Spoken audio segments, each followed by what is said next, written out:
Buenas tardes.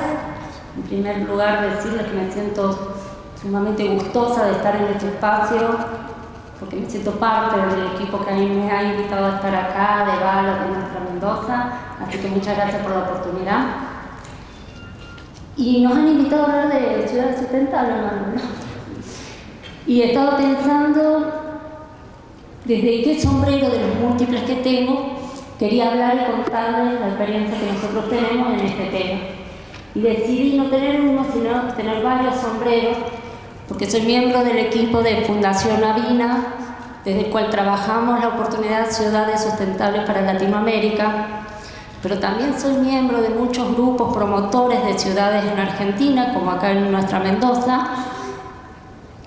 y también me pongo el sombrero de ciudadanía, porque creo que es el factor común que tenemos en todos, y porque nos permite hablar de ciudades desde otro lugar. Uno puede hablar de la ciudad como un objeto, con sus edificios, con su gente viviendo ahí, o de la ciudad que es el fiel reflejo de los ciudadanos que habitamos. Y me gusta esta segunda opción, porque nos responsabiliza de la ciudad que tenemos. Entonces, en este hecho responsabilizamos las ciudades que tenemos las ciudades que son bellas. ¿Quién está pasando la diapositiva? Bueno, las ciudades que son bellas de por sí, por su diversidad cultural, ideológica, arquitectónica, paisajista, somos responsables de esa ciudad.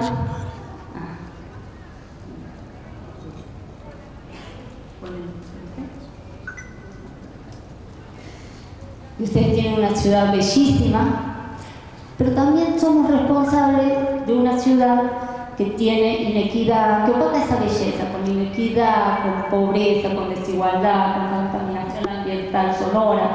Hay datos duros que nos dicen que las ciudades, que hay un movimiento, una migración hacia las ciudades de Latinoamérica, tiene casi el 75% de sus habitantes viviendo en ciudades. En Argentina la cifra es aún mayor, que muchas de las ciudades que reciben estas migraciones en este último tiempo son las ciudades medias, como justamente Mendoza, Córdoba, Rosario, mientras se van generando las megaciudades también. Y que en esas ciudades cada vez tenemos más cantidad de pobres y una mayor desigualdad que hace que la ciudad no sea igual para todos. Ante esto, uno se hace la pregunta, estoy pasando al revés, sí, perdón.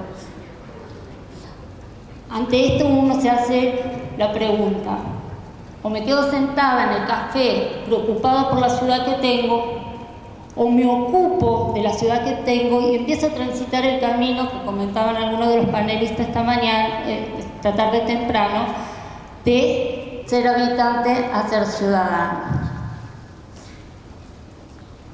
En esa pregunta yo me digo, ¿pero es posible generar los cambios? Y sí, oiga. ¿Es posible generar los cambios?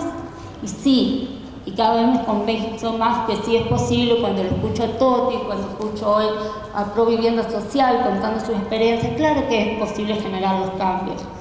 ¿Hay una forma de generar estos cambios? No, yo estoy convencida de que no hay una receta ni una forma, sino que hay múltiples formas de abordar estas situaciones y buscar mejorar la calidad de vida de la ciudad para todos. Hoy te vengo a contar la experiencia que nosotros acompañamos, que puede ser de un valor agregado a las otras experiencias que ya existen. Sí creo que hay algunos factores en común que tienen todas estas experiencias, que hoy se dijo muy claro en la apertura del foro, que tiene que ver con los valores. Es la parte que no se negocia cuando queremos pensar en un cambio de una ciudad. La parte de los valores o de las virtudes, como se expresaba esta mañana. Después hay diferentes métodos, herramientas que permiten cumplir con esos objetivos. ¿Por dónde empezamos? Bueno, seguramente es con esto de hacernos responsables, de hacernos ciudadanos, y de no creer que tenemos nosotros solamente la solución y que observamos al otro con esa mirada de auditoría, a ver cómo estás haciendo las cosas cuando el otro es el gobierno, sino el primer paso es entender que todos somos parte de los cambios que tenemos que realizar, sociedad civil y gobierno. El cómo, ya dije que no es un cómo que le vengo a decir, uy, traje la solución y así lo tienen que hacer y así vamos a generar los cambios. El cómo que traigo es contarles la experiencia que están abordando más de 50 ciudades de Latinoamérica, que a partir de la movilización ciudadana empiezan a generar un proceso de participación que busca incidir en las políticas públicas y así mejorar la calidad de vida en la ciudad. Hay en estas experiencias, pero antes de entrar en las experiencias también quiero como tomar dos ideas fuertes, porque cuando uno habla de estos movimientos, cuando uno se junta con el sector político partidario a contarle estas propuestas, uno de los recelos que surgen es esta idea, bueno, que van a cogobernar, a cogestionar. No, acá no se trata de reemplazar roles, acá no, lo que se trata es de ejercer los roles que cada uno de los sectores tenemos, como sociedad civil y como gobierno. Pero sí juntamos para mejorar la calidad de vida de la ciudad. Y el otro tema que también me gusta siempre aclarar, estos movimientos no se inician desde una foja cero.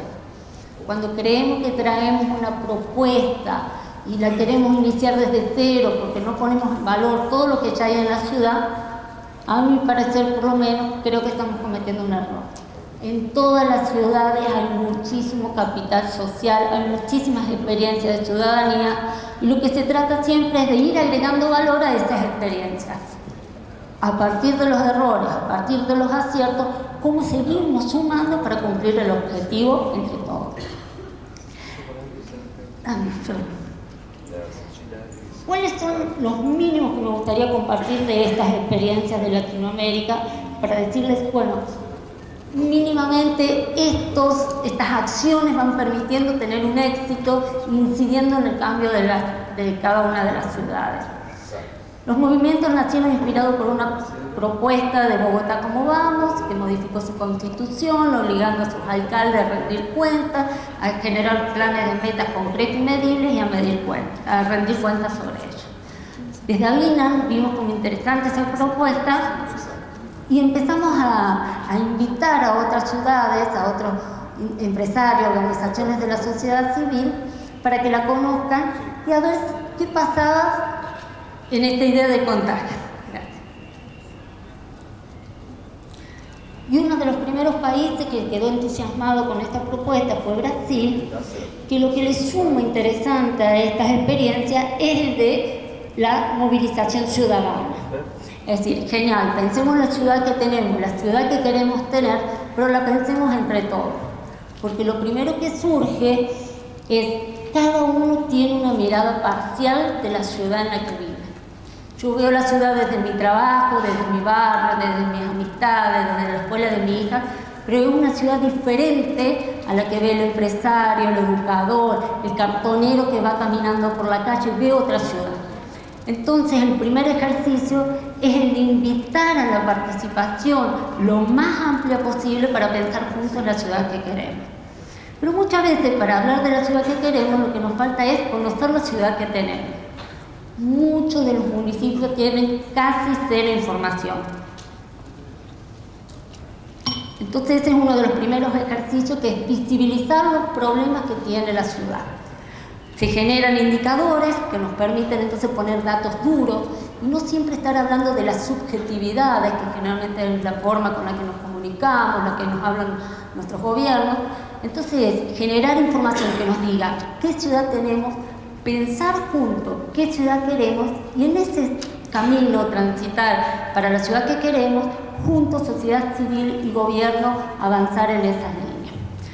A esto se suma a esta línea que tiene que ver con la incidencia en las políticas públicas, que hoy también en la apertura se hablaba de que nadie en la campaña estaba hablando de la incidencia en políticas públicas, y esto creo que es un aporte interesante que tienen los movimientos, porque sus objetivos principales están también en incidir en las políticas públicas, que insisto, no es este mecanismo de te audito, te veo y te critico, sino también propositivo. Y a esto se suma una herramienta que tiene un valor institucional que le da como anclaje a la propuesta, que es la ordenanza del plan de meta. Ustedes acá en Mendoza han sido la primera provincia de tener 2 ciudades con sus planes de meta, lo cual ha hecho historia, y a partir de ahí también se aprobó hace poco la ordenanza en Córdoba, y hay otras ciudades que están pujando por la misma propuesta, que son herramientas sobre las que nosotros como sociedad civil hemos pujado mucho para que salgan, pero que nos llenan de responsabilidad otra vez a ambas partes, porque al gobierno local le pide que haga su plan de meta, con metas medibles, cuantificables, pero como sociedad civil también nos llena de responsabilidad, porque tenemos que estar atentos a ese plan de meta, tenemos que hacer ofertas para cumplir ese plan de meta. Entonces esta construcción colectiva, siempre cada uno desde sus roles. Son procesos que necesitan paciencia, sería el término. Los cambios profundos son a largo plazo y ese es un ejercicio como argentinos que tenemos que empezar a hacer. Pero en esta idea de tener la paciencia de largo plazo, creo que sí vale reivindicar los hitos que van sucediendo, que a veces los damos como obvio en estos procesos, pero que tienen mucho valor en las prácticas, que tienen que ver con el diálogo multisectorial.